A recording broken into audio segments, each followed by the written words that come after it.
journey from just being me, and you're listening to the Learning to Love Yourself podcast, the show that inspires you to put yourself first.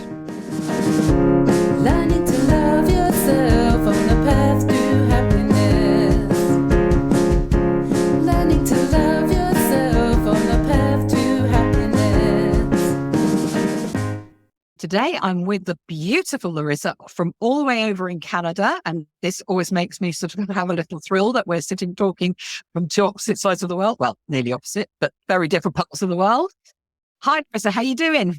I'm excellent. I'm so happy to be here. It's lovely to have you here. Absolutely lovely. So we're here to talk about your self-care journey.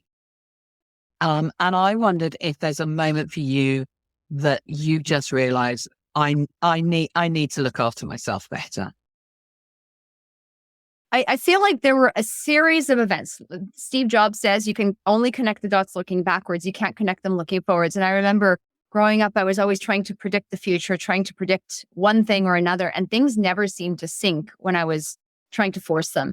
And looking back, I can see the series of events that led up to me realizing I needed to take care of myself. I think one of the biggest periods of time where there were a series of very sequential events happening in a short period of time was after my son was born. Oh, And I remember I gave birth to this beautiful little child. And all of a sudden, my husband was gone in the mornings. My mother wasn't around because she lived in a different province. And I got hungry. He'd leave in the mornings. He'd leave me all day. He'd come home when it's dark. And there was no one to feed me. There was no one to care for me. And I think before I had always practiced and gone through the motions of self-care. However, I didn't understand the importance or have the light bulb go off that it was a valid thing. Throughout my life, I'd practiced healthy practices. I'd done many healthy things. However, around that time was when I actually started to give it meaning and significance. And prior to that, it was just part of what I did. It was another thing that I did on my checklist to have more energy, to be in a peak state, to be more productive, to be more effective, to be the person that needs to do everything. Like a lot of young women tend to feel like there's so much pressure to perform. And before, the self-care I performed was to perform and to execute. And now I have more energy, I have more vibrance, but I'm also so much more heartfelt and so much more compassionate towards myself about it. And so I think that period of time, I think that whole year was a bit of a fog. So I don't know if there was that exact moment, but I do remember there were many days where I'm lying on the sofa in the living room and it's dark. I open my eyes and I'm like, this is not happy. My husband leaves and when he comes home, it's still dark. And so it was a interesting period of time. it's really interesting what you just said though, isn't it? Because actually so many people do self-care. Yeah. And actually there's not the heart involved in self-care. There's not the understanding that something as simple as just sitting and asking yourself a few questions about who you are, where you are, what you want to be, creating your boundaries, taking responsibility for your things that you do. People tend to think of self-care as something that is treating yourself. And it is treating yourself to have boundaries and responsibility for yourself. But I don't think people actually acknowledge that. So you're right. There's a lot of going through self-care because I need to do this because this will make me, I'm going to have more energy and I'm going to do this and I'm going to do. And actually a lot of self-care is just being, it's just being in the moment, isn't it? It's not so much fast-paced, powerful stuff. Yeah. And I feel like children will do that to you because they will show you your greatest strengths and they will bring out your greatest weaknesses. I think at any age, like every stage, as they grow and evolve, they pull out new aspects of you. However, you can't hide in the same way that you could before. And is that true? They know, and they will reflect everything right back to you through their energy. In the beginning, they don't have words. As they grow and evolve, they find words. And sometimes we don't like those words. However, they have that feeling. They can match your energy and they throw it right back at you. My children are in their 30s Yeah. and still do exactly the same thing because you have that connection, you have that parent-child connection, and they throw your energy right back at you again and again and again. And it's a really interesting process I was sitting down with my son the other day and having a conversation and changing my energy every now and then because I was thinking, oh, I wonder where this will take us. I wonder where that will take us. And it's still a matching or I was going to say combating, but the opposite. You know, it's interesting to play around with that stuff. Obviously not with your young children. But In the world of NLP, we call it like pacing and leading. So it's so you recognize where they're at, and then you might match their energy, and then you might take them down this road and just see where it goes. And once you have that intuitive awareness, it becomes a bit of a game, and it can be fun, and it can be experimental as long as you're doing it with honest intentions and a good heart. And it really does open our eyes to the possibilities of what could be, because Albert Einstein says everything is energy. That's all there is to it. Match the frequency of what you desire, and you can't help but get it. This is not philosophy. This is physics. And we live in a vibrational universe, and what we put out, we get right back. It's such an interesting process because when I'm working with my clients, time and time again, I'm saying, you know, the reason why you're getting this is because this is the energy that you're putting out. Yeah. And when you put that, because we are all energy, you know, we are all vibrating at a certain level, and we do have choices with that to a certain extent. We can't get from very low to very high suddenly like that because it doesn't work. But we have those opportunities, don't we? So just to be clear for anybody that goes, what's NLP? NLP is what I do, and it's what Larisa does, and it's neuro-linguistic programming. So it's a form of coaching using understanding processes to do with the mind. So, I mean, it's a very exciting way of dealing with things, isn't it? It is. It's a whole new world out there. Absolutely. When you first become aware of them, it's such a moment. There was another one of those moments in my life of, that explains this, and oh my goodness, if we can do that. And once you understand those processes, your sense of responsibility and your sense of choices is very much changed, isn't it? Because you know you have the choice. And I love that you use the word choice, because choice is such a powerful word. It's such an empowering word. So often when we have too many choices, it can be overwhelming. However, when we step into our power and we give ourselves and gift ourselves the responsibility of making the choice, it almost doesn't matter what choice you make, as long as you own the choice that you're making at that time, and you step forward and you do your best. There's no right, there's no wrong. Sometimes certain actions get better outcomes. However, you get to make the choice, and every single day you get to make a new choice each day. There's a song. It's called the Good Day Song by Forrest Frank. I don't know why. This week I'm binging on it. The last few months I've been binging on it. It's the one that my son and I, we go for a walk outside, and we're singing It's a Good Day. It's great. We're just cruising down the street every time we go for a walk. I'm like, do you want the Good Day song? And I'm praying he'll say yes, and he does. So we stroll down the street and we have a great, great time. But it reminds us that we have the power to have a good day. Every single day, you have the opportunity to make a new choice. And regardless of what happened yesterday, regardless of what happened 5 minutes ago, for me at this point, the Good Day song is a beautiful anchor that, you know, you could have a good day right now. You could have a good day 5 minutes from now. It's a good day because you choose to look for it. Absolutely. In my darkest moments, that my choice was to wake up every day and say, I'm amazing, and today is going to be a good day. Yeah. Because I had the choice. Yeah. And I didn't want to feel dark anymore. And therefore I chose to feel happy. And each day got happier and happier and happier because that's what I was choosing. And I reframed the brain. Yeah. I mean, momentum is built when you take the first step and then the next step. And then all of a sudden, after 2 or 3 steps, you've got the momentum and you're building and you're rolling. But if you take a step and stop, and then you take a step and stop, and you take a step, that's hard work. But if you just take the first step and the next step and the next step, you've got momentum and you can keep going with that. And those steps, they don't have to be very big. They can be such tiny little steps, can't they? But, in my brain, because my brain visualizes everything, I'm looking at, just take a step with momentum is a round wheel, and take a step and stop is a square one. So, imagine trying to push a square up the hill as against a wheel. It's such a different way of being, isn't it? Yeah. It's your choice. It's quite simply, you don't need to go and buy anything. You don't need to go and listen to anything. You quite simply make a choice that actually you are responsible for you and you make your choices and you don't give them away to other people. Yeah. So often, I don't know about you, but I hear a lot of people giving choices away to other people. They do. And I think especially women, because there's almost this innate conditioning that we have to serve others. And so many women are so service oriented. We want to be there for everybody else. And while we're serving others in order to ultimately fulfill ourselves, we forget ourselves.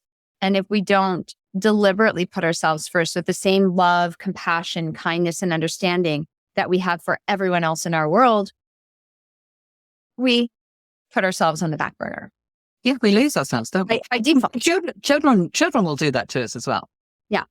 Because, once you have a child, that child, especially in the baby stages, has to come first, has to come before your needs. And so you started in the process there. And you have to be really, really aware, actually, I need to look after me too. Yeah. I remember when he was first 8 months, my husband said, Larisa, you are driving me crazy. You need to find another coach. So I'd always had coaches, but at that point I took a break. I was on mat leave and he's like, you're not yourself. Go find someone to work with. You need some kind of inspiration and it can't come from me. So he was a wise man in that moment. And I started working with Bob Proctor. So he's one of the world's leading authorities in thinking and growth. And I was fortunate that he was alive. I'm like, you live in the GTA. This is amazing. I'm in the same geographic location. I'd heard about him over 20 years ago and just dismissed his work at the time. And so I started studying, and there was a live event right at the beginning of all of the virtual online events. So it was one of the very first ones that happened. And that was pre-pandemic. And I think it was 2018. And so we sat in a cafe. We got a babysitter for the whole weekend. It's the first time we were away for our son for almost 3 days. He totally survived. He was great. But we ran away to a cafe that was nearby and we sat on the computer sharing earbuds, listening to this event. And he stood up and he said, Larisa, if you keep doing what you're currently doing, are you going to get to where you need to be? And I couldn't say yes. At that time, I was getting ready to go back to work. I loved everything I was doing. And that was another huge defining moment because I wanted to go back to the life that I had built because it was comfortably uncomfortable. And deep down in my heart, I knew I had to listen to myself. And during that time, I think one of the things that Bob really taught me was you need to study. He used the term study. So introspect, read books, reflect, really think about your life, think about who you are. And he talked about these big, audacious goals. And people are like, yay, let's go get a goal. It's not about the goal. It's about who you become along the way. And initially, I didn't fully understand it at the time, but I stepped into this world where I was able to really bridge spirituality and the physical realm through the intellect. And it was so magical because it gave me something to cling to. It gave me that hope. And part of my self-care, probably the most powerful part of my self-care, became the studying. And it's studying of information, but more so studying of myself, like really looking at who I am. And I don't think we give ourselves or gift ourselves that time. And the more I realized who I was, and this is what you do every day with your clients as well, then the more empowered I became, the more choice I had, the easier it was to actually start following my path and following my new path. So would you say that when you suddenly realize that you have a choice, it can be quite hard because if you haven't been making choices for yourself, you don't know what choices to make. And therefore it's another scary thing, isn't it? It's another new thing for our brain to understand. And that's really difficult, isn't it? Well, I'd always made choices, but I made choices I thought other people wanted me to make. I made choices that I thought were right. And this was a different thing, isn't it? When you make them for you. To really, it's almost like pulling the slingshot back so you can go forward. Really look and stop asking people if it's the right choice. Stop asking for permission to determine whether this is the right thing for me to do, and truly trust myself. They say fear and faith are both invisible. They're the same thing. They're just on polar opposite sides of the spectrum. It's such an interesting thing how we go through all this education system, but we're not actually taught how to look after our own mind. Because if our mind is good, 90% of the time our body is good because it's all functioning quite nicely. But actually we're taught so much about looking after ourselves physically, but not mentally. Yeah. And that, from a very early age, about choices, self-responsibility, all of those things are there, aren't they? Yeah. And I think we do them quite well when we're small, and then suddenly it gets removed from us. We get societal pressures, and then suddenly we lose all that, and then just get to a stage in our life where we go, who am I? Yeah. Prior to 7 years of age, we don't have that conscious filter, right? We have an unconscious mind. We have the conscious mind and the unconscious mind. But prior to 7 to 9 years of age, it's almost like that conscious mind doesn't exist and everything just goes right in there. We have this innocence. We have this ability to see the world through rose-colored glasses and see the possibilities. It's like, if you want to get creative, go talk to a 5-year-old and have a tea party. Absolutely. Or go to a park and play pirates with the kids in the playground. Like, they will get you to dream, and you'll be thinking they're crazy, but they're in their world and it's so real to them in that moment. And they have this magical ability to just try things on without worrying. They don't need to worry. And after that, we start to think. And if we were truly taught how to think, if we were truly taught how to do things like make decisions, how to be persistent, how to do our best no matter what is happening. I call them the basics, right? The basics are the basics. They don't change. However, over time you do, and how you relate to them does. And the more basics of life we practice, the more magical our lives become. It's not the fancy trips. Fancy trips are great. It's not the fancy shoes. I love really good shoes. It's not the fancy clothes and purse. I love those too.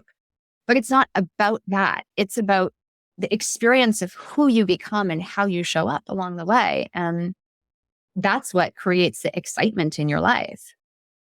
You can be the richest person in the world, and if you don't actually understand who you are and love yourself, you're not going to be very happy. Yeah. And I've met so many really wealthy people that are amazing, beautiful souls and human beings. And I've met some, there was one woman in particular that I remember I was talking to a colleague, and at one point she just said, this must be the most unhappy rich person I've ever met. And I never thought it was that, but when she said it, I was just like, yes, because you could tell she had all the bells and whistles. However, deep down, like, her heart was so sad. She had this sadness behind her, no matter how big her diamonds were or what kind of smile she could put on her face or how nice her manicure was. There was sadness beneath that. And you can't hide that. It is an incredible thing how you can put all of these things on. I always used to call it my mask. I get up, I put my mask on. Yeah. But, I knew that underneath all of that, there wasn't a happy person. Yeah. It was not, and that, for me, for those that are into feelings, that just felt heavy every day. And I'm carrying this heaviness around me every day. So, getting the basics right is really, really important, isn't it? Yeah, absolutely. It's been so lovely chatting to you.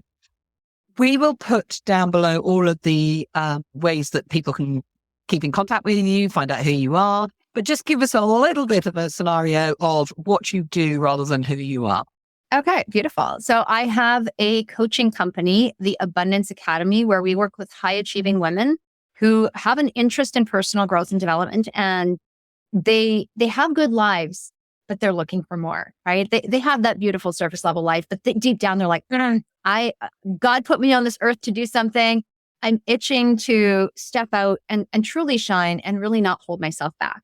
And so we have the Abundance Accelerator program it's like a life and business incubator. I love working with women that want to make a tangible difference in this world. And so often there's life coaching programs, there's business coaching programs, but if you're a woman that's invested in herself and her future and her career, you can't separate the two. You can't just say, this is my business bucket, this is my life bucket. Absolutely not. So we offer them tools and resources to excel in both arenas and keep an eye on both checkpoints as they move forward. One unique thing that we do within our programs is we have a morning success call. Because I started a morning routine. It was the most magical thing. I would tell my clients, you guys got to do this. And very few did. And so I started sharing what that morning routine looked like. I said, okay, guys, I'm going to get up at 6:30 a.m. every day and share how I study, how I feel good for the day, how I really use this work and the stuff that you're doing. We meet here once a week. Great. But I'm going to show you how I do it every day to make it come alive. And that was 2.5 years ago because they said, you can't stop these. They're so good. So we do them live. And one of the things I realized is women want community. They don't want to have to think or work. They're willing to do the work, but they want an opportunity to just show up for themselves and put their best foot forward, to have people cheer them on when they need to cry, and to give them a little bit of a kick in the pants when they know they're holding themselves back and they catch it themselves. It's an opportunity to reset every day. So that's the kind of work we do. We really do structure our lives and businesses for success. Sounds absolutely perfect. Yeah. So as I say, we will put everything down below, and let's catch up again. Be lovely. Thanks for having me. Are you feeling stuck? Do you want to be able to create a better conversation with yourself, but just don't know where to start? I offer a free 20-minute session to see where you want to be and how to get you there. Just click on the link below. Remember, it's free. Book your space. It could change your life. Thanks for listening today. If you'd like to know more, you can find all the links down below. Oh, and don't forget to press subscribe so you can catch the next one. See you soon. Learning to